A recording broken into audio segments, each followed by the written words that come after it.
on Prime Crime. He was going to go play with his friend, and he didn't come back. The disappearance of an 11-year-old boy. The whole community came out in full force. Everyone wanted to find this boy. Turns into a devastating tale full of lies and betrayal. The guy was in there. He had one of the guns. And I was terrified. So terrified. The investigators started to see that something didn't quite fit here. Something was off.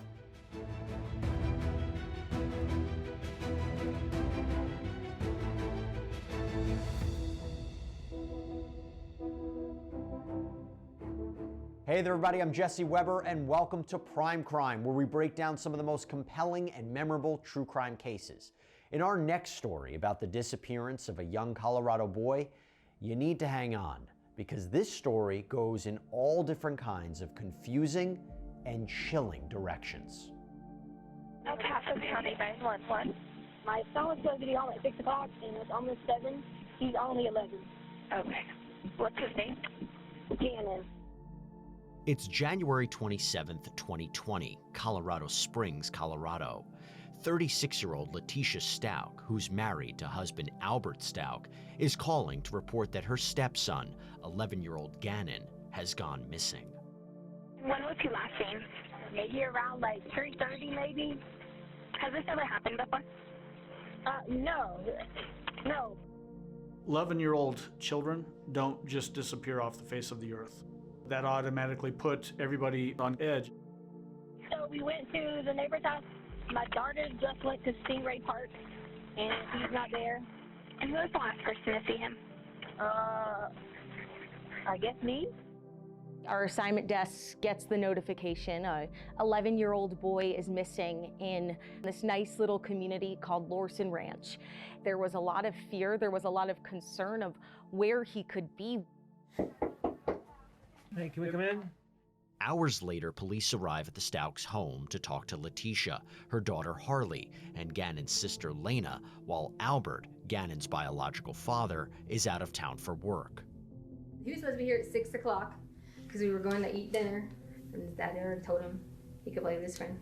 And he didn't come back at 6, so we drive to the neighbor's house, and they're like, no, he's not here. It didn't seem like there was enough urgency in her voice. It seemed like she was not scattering in terms of her thoughts of what's going on, my stepson is missing. It was more like she was trying to piece it together. You have talked to all of his friends' parents? My husband did. He's been on the phone with a bunch of them. He's in Oklahoma. No, he said he's talked to everyone that he knows of. We had heard he went to a friend's house, but all of the community couldn't find him anywhere. At first, we had heard rumors this boy could have been a runaway. The next morning, Albert arrives back home from a training session with the National Guard. He and Leticia meet with detectives at a coffee shop to gain some insight on where Ganon could have gone. He told her he was going to play, which they do all the time. Maybe he's 10 minutes late, but nothing like this. The big deal here is he's a homebody. He would rather be at home playing his little Nintendo or, watching cartoons. So he's not one just to walk out. We're talking about January in the Colorado Rockies. It's cold. In fact, there was a pretty heavy snowstorm that occurred in the days following Ganon's disappearance. The likelihood that an 11-year-old child without substantial help from somebody outside the home could survive during that period of time greatly diminished the chances that we were going to find him alive and return him to his family. Training, I had to come home emergency, but he did not look distressed. Lost some time. Braden is his name. What's Braden's last name? I don't know. I mean, I got all his parents' phone numbers and we talk to him all the time. Connor, I know. Connor plays the register. There's a Connor, but he goes. There'd be so many tips coming into the sheriff's office. They had to have a separate line. So many people thinking they had seen him, turning out not to have seen him. This boy's disappearance was gaining not only statewide attention, but quickly worldwide, nationwide, online, social media, and there was just so much mystery, so much curiosity, so much concern. Then, the day after Ganon disappeared, Leticia tells an investigator she has something to share. So initially you didn't tell me some things because Albert was there. And Leticia, saying she wasn't able to speak freely while Al was around, comes into the police station to talk once more. But this time, she says she wants to tell officials what really happened. Take me through Sunday into Monday, Okay. and be as detailed as possible. Sunday, Ganon had started a candle. The fire thing went off. It started saying fire, fire, fire, fire. So then I see smoke coming up from the downstairs. So then I ran back downstairs to get Ganon. There's this story that kept being brought up about a candle. What we heard was that he was maybe playing with his Nintendo Switch by a candle, and maybe he shouldn't have been on his Switch, and that his stepmother came downstairs and he got scared and knocked this candle over. The fire was on the floor over here, then on the sofa. There was covers everywhere. I take a whole bunch of them and I go and like basically smash down on the sofa and the fire to put it out. Honestly, we were gonna fix the carpet and try to like not say anything. Albert freaks out about every little thing. So that's where Sunday kind of like stopped and everybody went to bed. But as Leticia gets to the day of Ganon's disappearance, her story couldn't be more different than what she originally told police, as now she says someone else was involved. And I know there's two things I gotta fix. Number one, I need to fix the carpet, and number two, I need to figure out, does Ganon need to go get like some burn cream or whatever. Larson Ranch is a bunch of new builds, like construction. So I pulled up and I was like, hey, do you know where you can get the carpet that is in the Larson Ranch model home? So we got the carpet from the guy in the construction area. Well, I didn't get it then. He said he was gonna bring it to me. So I gave him the address, and this is where I messed up. I gave him our code to get in, because he was gonna go fix it. And me and Ganon left. We went some places around town. Initially, we had heard he had left to go to a friend's house and didn't come back. Then after days and no one finding any trace of that ever happening, there was news stories that someone came in the house. We started to head home. As we got inside, I heard something. And I just started walking downstairs, opened the storage closet, and he was standing in there, and he had on gloves. He had one of the guns. And I was terrified. So terrified. And then he just knocked me down and he was hitting on me. He was trying to like rape me. It's all my fault because I gave him our code to fix the carpet. Okay. And I shouldn't have. This is where we hear the story of her being attacked. That someone broke into the home, attacked her, and attacked Ganon, and then took Ganon. And here's another layer to a different story that she's now providing investigators. I swear to God, I don't know what happened from there. I really don't know. I kind of like blacked out just a little bit. Investigators begin looking into what Leticia's telling them, but in order to do that, they need to examine Leticia herself for evidence, something that appears to get her agitated. We had talked earlier about whether or not it would be able to take action at this point as far as like gathering evidence, whether it had been too long, and I told you that it wasn't. Right. Is that something that you're willing to do? Yes, definitely. I would do anything for you to figure out who Eduardo is. We'd like to get you over to the hospital for that. No, I would totally do that, but I really am. I just want to get some food and take a minute, and I can drive myself to the hospital. The investigators started to see that something didn't quite fit here. Something was off. Okay, you said I was free to go. Are you wanting to leave right now? I'm really hungry. I'm thirsty. Look at my lips. They're chapped. Can you give me just a few minutes? She said that I would be able to go. And I'm not saying that you can't. I'm asking if you can give me a few minutes. That's all. I can. Can you just call me, or I have to maintain my mental health in this whole situation. Investigators need to work quickly to find Ganon, but now they aren't sure what to believe. The whole community came out in full force. We're just trying to find any clues as to where this boy is, if he's okay, if he's in our state, if he's in the country, if he's alive. It's January 2020. 11-year-old Ganon Stauch has been reported missing from his El Paso County, Colorado home. Ganon's stepmother, Leticia Stauch, initially reported the boy went to play at a friend's house and never came home for dinner. But a day later, she meets with investigators and changes the story, saying he had actually been kidnapped and that she had been sexually assaulted by a construction worker from a new home being built nearby. Then when I get downstairs, he has the gun, and he has Ganon, and then he was like on top of me again, and then I kind of lied out again because he hit my head. But towards the end of the interview, Leticia starts getting combative when being asked to submit for a sexual assault examination. It would be better to get the forensic exam I'm not done going over there like before you not take a shower. not like cleaned. I'm not doing that. That's disgusting. I'm not doing that. But I will gladly go. But you realize that's how we gather evidence, right? So if you go take a shower right now, and I understand that you're like uncomfortable, I would like to get you over to the hospital to get the exam done. Okay, well, then I'm driving myself there. She was transported to the hospital so that a sexual assault examination can be conducted, but at the hospital refuses to undergo that sexual assault examination. She's really trying to set up this idea, and yet she's not willing to give up any evidence that would help us find that person.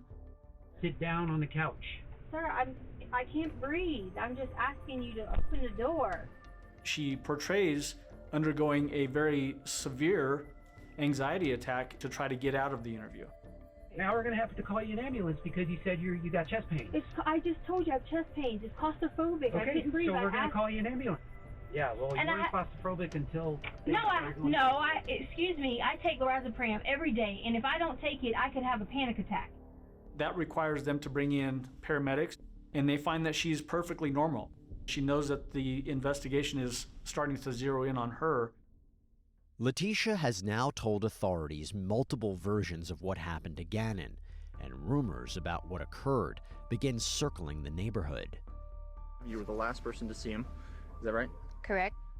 Leticia agrees to speak with a local reporter, saying she wants to clear everything up, but it seems it only complicates things further. What did you see when you last saw him? Well, I'm not allowed to talk about anything with the case. I would more so be willing to talk about how the community needs to have faith and continue to work together and not make these false accusations, like the things that have been said that I've disappeared from the community, I haven't been there to help. There was just some weird things that kind of stood out based on her demeanor and all of that. You're speaking with someone that is in the center of the most heartbreaking situation you could imagine, that might have known some answers and couldn't tell the public to try to help. I took care of Ganon for the last 2 years in our home because his mother didn't want to do it. And I would never, ever hurt this child. They have all these theories on how Ganon is dead. He is not dead. We are going to find Ganon. And that's the main goal that we all have, my family has. She would always say that she really loved Ganon and that Ganon was the favorite stepchild of hers. But it's very clear from the way that she would treat the kid that in fact he was the least favorite child in the house. Ganon was, by all accounts, a mama's boy. And that caused Leticia to be jealous of that relationship that Ganon had with his biological mother. Any message for Ganon? Ganon, when you get here, you'll be able to truly tell what happened. And then I really hope I get a sincere apology from everyone. We love you and miss you, and we hope that you come home soon. In the middle of that interview, she's talking about Ganon as if he's going to come home, and then she switches and starts talking about him in the past tense. He was always so helpful with the dogs around the house. He was always like a person I could say, Ganon, can you go do this? And he would do it right away. He was so sweet and such a kind heart. That was a big clue for us, and it did sort of put the investigation on a different track. Detectives still aren't totally clear on what happened the day Ganon disappeared, yet they suspect Leticia might know more than she's letting on. At this point, even Al Stauch, Leticia's husband and Ganon's biological father, tries to get answers out of Leticia. I'm trying to do what I can outside of the law enforcement because you don't freaking trust them anyways. Do you trust them? Not based on what I've seen. Yeah.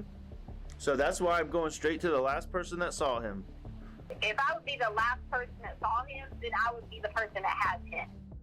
Al expresses concerns that Leticia is holding back information, so he agrees to allow investigators to record their phone calls. If you know it's an accident, are you going to stand by me? Yes, absolutely, Tisha. I'm sorry for all the stories. I just didn't know what to do. So we were going to get your look at him and get your bike. I was letting get it right. It was really big, so the guy was helping. And he fell off of it and he got hurt bad. She comes up with a story about looking for a bike to buy for Al and how she and Ganon had gone up there to look at the bike. She describes in very elaborate detail Ganon test riding the bike, crashing, hitting his head. He was bleeding. Where was he bleeding from? His arms, his knees, his head. There was a piece of wood with blood on it found in a remote area, ways away from the house. That was a huge part of the case. When we found the board up in southern Douglas County, she had to explain why Ganon's DNA would be found on that board. And what we learned throughout those phone calls is, one, the level of lying that she was willing to undergo to deflect the investigation away from being pointed at her, but also she was giving us little clues throughout where she would actually include small snippets of truth, but she would do it in a way that would explain away why that truth existed and why somebody else was responsible for that truth. I didn't have a phone to call 911. They're supposed to be taking him back and I called 911. So the guy took him to take him to 911? The Craigslist guy? Quincy Brown or whatever. I swear to God, Quincy's real. There were several names. We heard Eduardo and Uncle Mike, a Quincy Brown. This was someone with a criminal record. What I'm trying to work out with you here is just the freaking truth. Albert, I'm telling you, he hurt Ganon. I was tied. Okay, well, who is he? Who tied you up? Who did this? You didn't do it. Who did it? Who hurt Ganon? Who has Ganon? Albert, they're gonna kill me. Who is they? These are the questions I need to know. They first told me his name was Eduardo, but it's not. It's Quincy Brown. There was really no connection, though. Al got the same stories, and there was never really full context to these stories. So Quincy Brown is the one who has him. He's coming after me because I know who he is. Quincy Brown is the one holding Ganon for all the money? And you didn't tell me. So 3 weeks now, you've known who has my son. The dynamics between her and Al were, I think, at the very heart of what this case was about. Prior to Ganon going missing, the relationship between her and Al was deteriorating rapidly. In those phone calls, she's constantly talking about and trying to talk Al into supporting her through this entire thing. She felt like Ganon was the key to draw Al in closer to her and to keep that relationship going. Did you talk to an attorney and file for divorce? I have not filed anything yet. I'll give you the straight up honest truth. And we're at the same point now, unfortunately, 3 weeks later, I was not getting the whole truth. Even yesterday when we were talking, it wasn't adding up, and it still isn't. There's 3 or 4 different versions.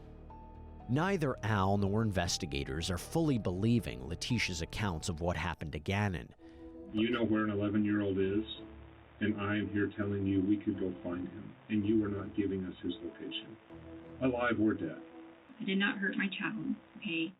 It's mid-February 2020. Officials in Colorado have been searching for weeks for a young boy, 11-year-old Ganon Stauch. While initially reported to police by Ganon's stepmother, Leticia Stauch, she's been providing several versions of what happened, and they don't seem to be adding up. At one point, when speaking to Al, Ganon's biological father, who's working with authorities, Leticia brings up another possible player in the case. Someone was following us. There was this pregnant lady. So I agreed to help the pregnant lady. When I realized she's not pregnant once she gets in the car, I just was supposed to walk in Petco, look around, be normal, go drop this lady off somewhere. So she told you to walk into Petco? She forced me. It's just being caught up in the wrong place at the wrong time with people who are money laundering, wanting me to deliver paper to these Mexican restaurants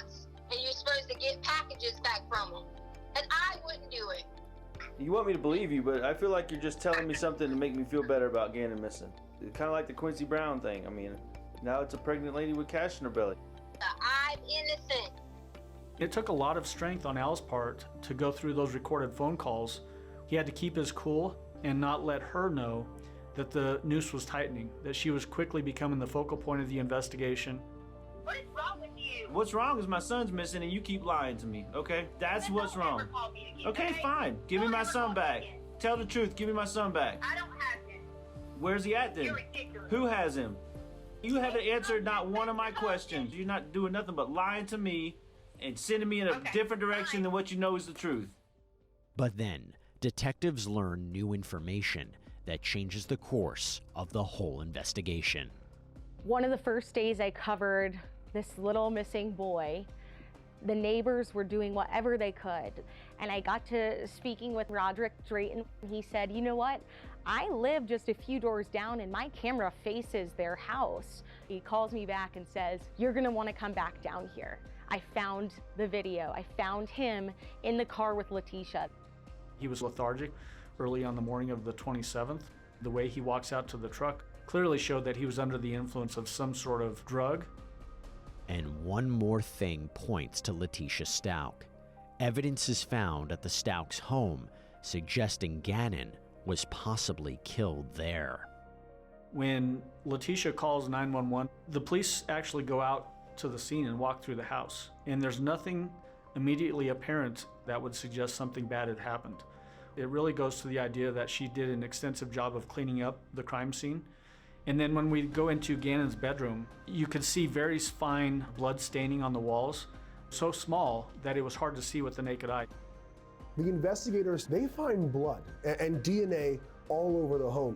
And the most chilling part of where they find the blood in his bedroom is it's underneath his mattress, underneath the carpet pad, and soaked into the concrete below. And that tells you how much blood came from this young child. Through the blood, through the forensics, through the ability to track her movements in the time frame of when Ganon was supposedly lost, they're able to piece together that she had a lot more in connection to this case than she initially told law enforcement. Do you know why you're here? Did they inform you why you're under arrest? I'm under arrest? Yes. For what? Just over a month after Leticia reported Ganon missing, she's arrested while visiting family in South Carolina. I'm getting charged with what now? We found enough, you call it probable cause, for a warrant to be issued. Okay, a warrant for what though? It was for the murder. What murder? Ganon Stauch. So Ganon is murdered. That's what the evidence shows. Okay. She's interviewed yet again, this time by the FBI. There's a lot of stories out there. So if someone truly took Ganon, though, we need to know the real story because you put out quite a few different stories.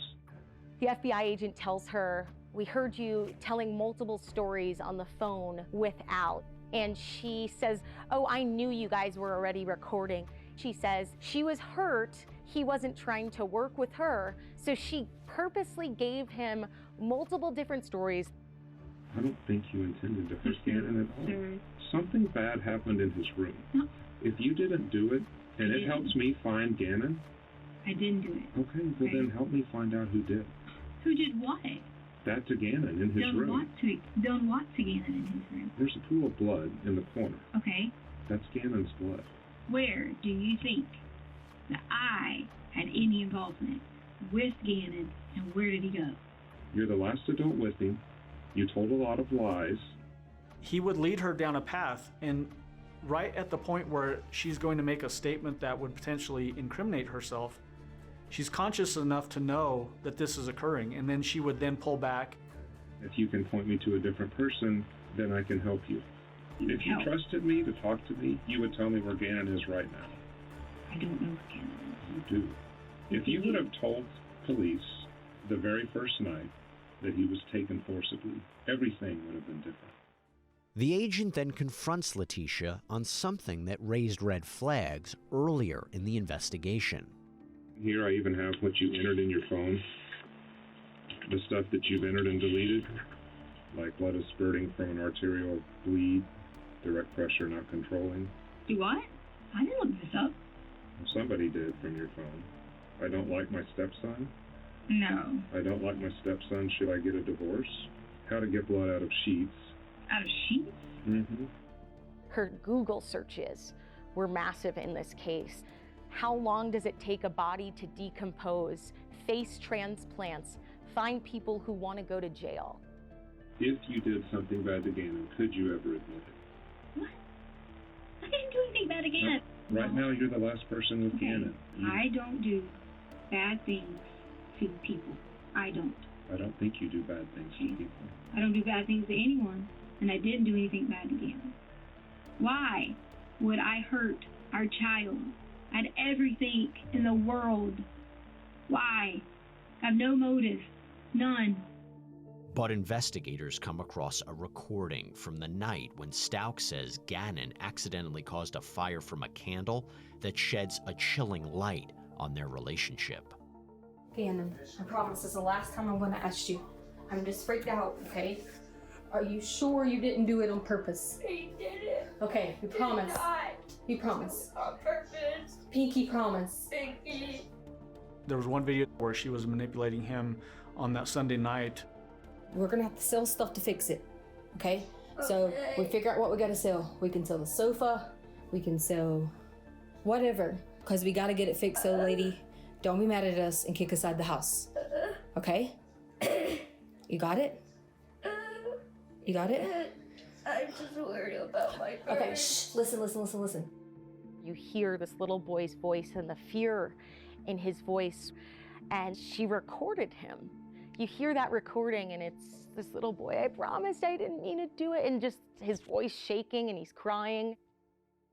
While authorities may know who's responsible for Ganon's disappearance, there's still one major missing piece. Ganon is still nowhere to be found. That's when a case-changing discovery is made hundreds of miles away. We're here at the bridge next to Scamby County line and reference the Suitcase. It was a heartbreaking day. We got the news that 1,300 miles away, bridge inspectors in Pensacola, Florida, find this suitcase, and everyone's heart sunk. We were inspecting the bridge, found that suitcase down there, decided we'd open it to see if anything was in it. Body rolled out, along with what appears to be a comforter. Investigators discover Leticia rented a van and drove 1,300 miles to Florida with her daughter just days after Ganon's disappearance. They were tracking her. There was trackers in the rental car, and the way she was going, where she was going. If your kid's missing out of a town in Colorado Springs, why are you leaving? We later found out why. Hotel records right near that bridge from February 4th. That gave us answers. Authorities believe Leticia tossed this suitcase with Ganon dead inside over a bridge in the middle of the night, while her daughter Harley slept in a nearby hotel room. Ganon's body was just discarded as if it was trash. He suffered from not only stab wounds, but also a gunshot injury. The bullet that was recovered from Ganon was able to be connected to a gun that was found in Leticia's bedroom. The handgun that was used actually belonged to Al Stauch. What was really eerie about the way that it was found is that as it was sitting on the dresser, it was actually pointing at a photograph of Ganon. It looks like he was trying to defend himself and fighting back, but it was a brutal, brutal attack. He was stabbed 17 times. He was hit over the head 4 times, and then the final injury that he sustained was a gunshot wound to his jaw. He was also given hydrocodone, so he was poisoned by a very strong drug. It really speaks to the horrific hours of Ganon's last hours here on Earth alive. Leticia is accused of the murder of 11-year-old Ganon Stauch, but the twists in this story aren't quite over with yet. You asked me, did I kill Ganon? That hurt. It hurt me to ask it, because you're my wife. I'm begging you. I Here's- want to help, but I can't get in trouble for it. Okay, and I didn't do it, and I'm not a criminal. I don't kill people. It's March 2020, and investigators have Leticia Stauch in custody in South Carolina. They believe she stabbed and shot her 11-year-old stepson, Ganon, to death 2 months earlier in January out in Colorado. Before she can stand trial, Leticia must be transported back to Colorado. But they only make it about halfway when Leticia causes quite a stir. She keeps threatening me. Stop. Well, she keeps threatening me.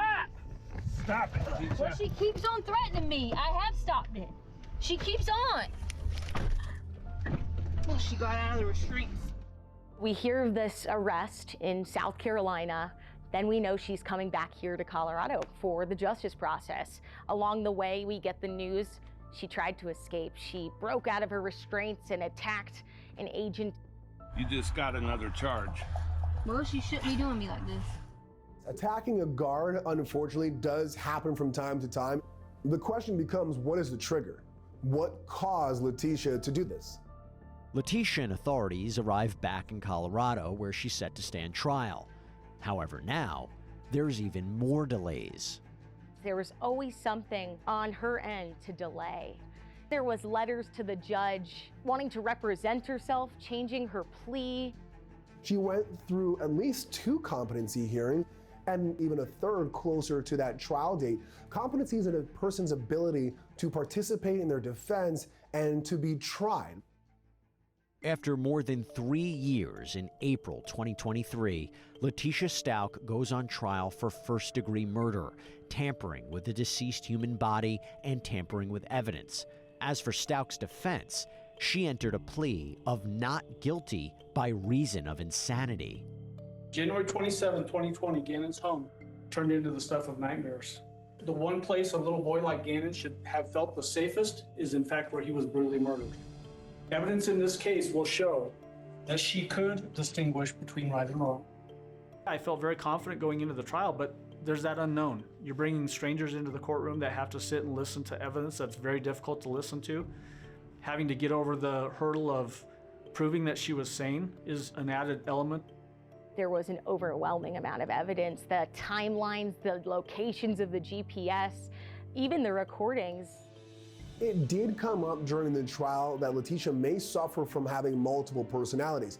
And from an insanity defense standpoint, if your client has any kind of mental disease or defect, you throw that all against the wall and see what sticks. It was an awful, awful thing that was done to Ganon. In the court of public opinion and the media, he's guilty. This is going to come down to insanity. The issue for that, both for the defense and ultimately the jury in making the decision, is whether or not she had that multiple personality disorder. Stauch was dealing trauma and abuse that had been going on since she was a toddler. A troubled childhood, that's where the fragmentation personality comes in. The big thing that stuck out to me was Leticia's demeanor in the courtroom. All eyes were on her. When they're giving the defense's opening statements, that was the only time I saw any reaction, and it was her putting a tissue to her face when they were talking about alleged abuse she went through as a child. Nothing about Ganon. It's insane. Go from teacher, loving stepmother, loving mother, being a killer of an 11-year-old boy. There was some major psychotic crack. Much of the state's case focused on just that, Leticia's mental state at the time of the crime, even calling her daughter to the stand. Had you ever seen your mom change personalities into someone she isn't? No. Had she ever been treated for any mental illness in your lifetime? No. If there was one person that knew the defendant best, it was Harley Hunt, her own daughter. And having her come in and talk to the jury and the manipulation that she suffered at the defendant's hands went a long ways to show that she was of very sound mind, that she knew exactly what she had done. Did you ever ask your mom, what are we doing? Why are we leaving? No, I didn't really question her a lot. I would be told that I'm being like disrespectful or like talking back. And what would happen if you were being disrespectful or talking back to your mom? Sometimes she would like backhand me. The conscious decision to drive Ganon's body all the way down to Florida, how many times Leticia must have been able to think through her actions and maybe have the opportunity to change course, but she didn't. I'm still in shock. I defended her for years, and I just feel like manipulated and lied to. You could see how hurt the family was that this was even a argument brought up, that she was insane. They knew her for years and years, and she was totally fine. They trusted her to take care of their kids, and now it's just suddenly a switched argument. Oh, she's insane. Did Miss Stauch ever give you any self-diagnosis of potential mental illnesses that she felt she had? She talked a lot about being manic, slipping in and out of reality. Did she ever bring up anything about having another personality or multiple personalities? She did not. She was reading books and was picking up things that she could do or say that would support an insanity defense. And she did those things during different evaluations. She was clearly trying to manipulate that process. Did you or Dr. Gray ever consider the fact that she could just be making this all up? Yes. And then comes Maria, a different personality of Leticia's. She talks about going into protection mode, and she often references Maria as the protector. Someone who has dissociative identity disorder, are they going to be able to recall what happens as a different person? I would think that if Ms. Stauch had dissociated into Maria, there would be a lack of awareness or understanding or memory. The biggest hurdle, I think, was really the gravity of the injuries that Ganon suffered. It gave us some concerns that it wouldn't be too much of a stretch for a juror to say, the only reason that somebody would carry out an attack on an 11-year-old like that is if they were crazy, that they had gone insane. That's exactly what the defense argued. Not that Leticia didn't commit the killing, but that she was insane at the time and not criminally responsible.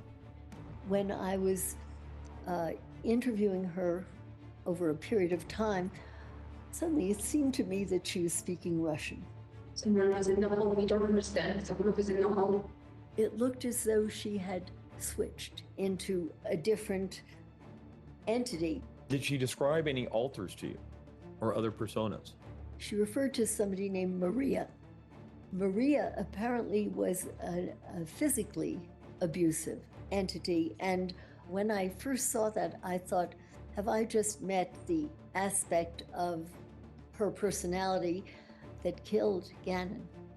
You don't understand, I had to protect the people that were in the house, okay? Because if someone was in the home, they were gonna rape someone, they were gonna molest them, they were gonna kill them. I had to protect them. All I did, okay? And I fired the gun. I did not know, didn't have a safety. I'm trained to kill. That's what I do, kill for a living. I took the gun, I fired the gun at someone. They had a cape on, they looked like a dangerous man. Killed the man. Did what I was supposed to do, which I killed the dragon. When she was speaking in that Maria voice, that gave me goosebumps, because that was the first time I think I heard anything of any admission really of guilt, but it's in this other voice. Their job is to put doubt in the jurors' minds, right? And those videos were certainly compelling. The case is then delivered to the jury as Leticia's future is placed in their hands to decide. When you turn a case over to a jury for deliberations, you sit there and you think about, well, could we have done this differently? Did the jury pick up on the things that were important for the case, or did they miss something? Were they paying attention? You just never know until you get that verdict. There was that feeling of fear, what could happen, but there was just that hope it would be a result soon and there would be justice served. After nearly 8 hours of deliberations, the jury comes back with their decision. We, the jury, find the defendant Leticia Stauch guilty. The jury found that Leticia Stauch was guilty of all crimes straight across the board. It was not surprising to me, after all of those lies and all of those calculations and miscalculations, that the jury thought, you weren't insane, you knew what you were doing, and this is murder in the worst possible way. You have shown no remorse throughout this process. Instead, you've made a choice to build a web of lies because you didn't want to face the consequences. Your conduct in this case deserves the maximum punishment. I remand you to the custody of the Colorado Department of Corrections for the remainder of your life with no possibility of parole. I remember Ganon's mom telling me after the verdict, and it hurt to hear, that she in her heart knows that Ganon loved this woman in his final breaths. It was just incomprehensible how someone could hate a little boy who loves you. The idea that a little boy could suffer this sort of horrific attack at the hands of somebody that was supposed to be caring for them is unimaginable. It's something that will always be on my mind. But most importantly, I'll never forget the smile that Ganon had, the stories of how happy he was and how much of a fighter he was, and just the love that he had for his entire family. This is a tough one. It really, really is. Thinking about what happened to Ganon at the hands of a woman who was supposed to protect him, and based on what we saw with Leticia Stauch, I wouldn't be so hopeful that we'll ever get the straight story of what happened. Now, at the time of this recording, we've actually reached the 4-year anniversary of this young boy's death. And to imagine where his life could have been and what he would be doing today, that to me is the saddest part. Thanks for joining us here on Prime Crime. I'm Jesse Weber, and as always, stay safe.